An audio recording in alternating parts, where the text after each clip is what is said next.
चलित बन्यारे पुरी जिले में 17,221 प्रभावित।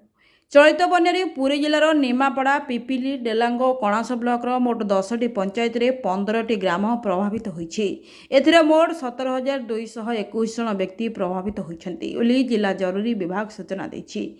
जिला जरूरी विभाग तथ्य अनुसार निमापड़ा ब्लॉक सगड़ा पंचायत, पिपिली ब्लॉक पुबा शासन, भारतीपुर पंचायत, कणस ब्लॉक बड़संगा, दकान्द, पांडियाकेरा और गड़, बलभद्रपुर पंचायत और डेलांग ब्लॉक सिंहबरहमपुर पंचायत 17,221 व्यक्ति प्रभावित होइछन्ति। प्रभावित मानक मध्य 46 क्विंटाल जोड़ा और 5.3 क्विंटाल गुड़ बंटन कराଯାଇଛି।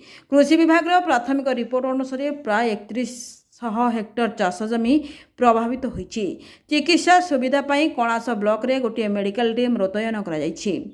बन्यार मुकाबिला पाई पूर्व जिलापाल दिव्यज्योति परिडा एक आभासी बैठक माध्यम समस्त बीडीओ और अन्य विभागीय अधिकारी मानकु उपयुक्त कार्यानुष्ठान पाई निर्देश देइथिले।